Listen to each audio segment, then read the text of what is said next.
Hallelujah. എല്ലാ ദൈവമക്കൾക്കും സ്നേഹവന്ദനം. ടുഡേയ്സ് മെസ്സേജ് ടൈറ്റിൽ മാതൃദിനം, മദേഴ്സ് ഡേ.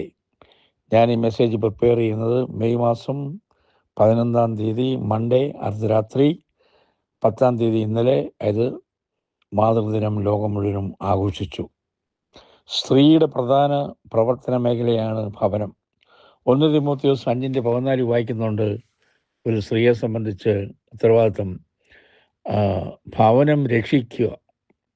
5:14 മുഴുവൻ വായിക്കുന്നില്ല. ഭവനം രക്ഷിക്കുക. സദൃശവാക്യം 31 അധ്യായത്തിലും ഒരു സ്ത്രീയുടെ കടമയെക്കുറിച്ച് നമ്മൾ വ്യക്തമാമണ്ണം ഇവിടെ കാണുന്നുണ്ട്. സ്ത്രീയുടെ പ്രവർത്തന മേഖല ഭവനമാണ്.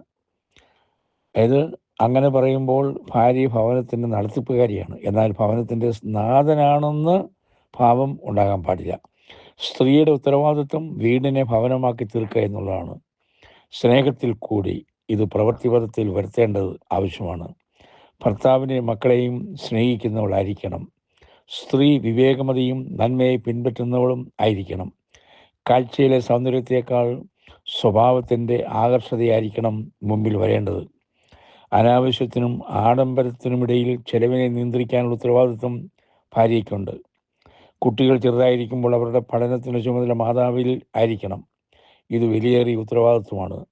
നല്ല അമ്മമാരുടെ നല്ല ശിക്ഷണത്തിൽ വളർന്ന കുട്ടികളെ എല്ലാവരുടെയും ഭാവി ശോഭനമായി ഉണ്ടെന്നുള്ളത് നമുക്ക് കാണാൻ സാധിക്കുന്നുണ്ട്. നല്ല ശിക്ഷണം മാതാവിൽ നിന്ന് കിട്ടാത്തവർ പ്രായപൂർത്തിയാകുമ്പോൾ കുറ്റകൃത്യങ്ങളുടെ ലോകത്ത് അവരെത്തിച്ചേരുന്നു. പോഷിപ്പിക്കപ്പെടേണ്ട ഭൃത്യവർഗങ്ങളെയാണ് എബ്രായർ കുടുംബമെന്ന് പറയുന്നത്. മദേഴ്സ് ഡേ ആചരിക്കുന്ന ലോകം നാം ഇത് അറിഞ്ഞിരിക്കേണ്ട ഒരു കാര്യമാണ്.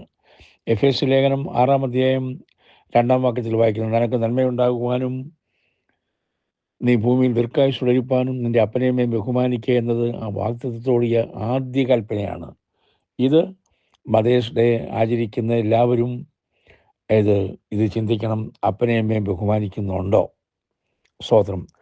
അമ്മയുടെ പുണ്യങ്ങളും അച്ഛൻ്റെ പാപങ്ങളും പൈതങ്ങളിൽ പ്രകടമാകുന്നു എന്ന് നമുക്ക് കാണാൻ പറ്റും. ഒരു ദേവദാസൻ പറഞ്ഞ ഇപ്രകാരമാണ്, അമ്മയുടെ ഹൃദയമാണ് ശിശുവിൻ്റെ പഠനഗ്രഹം.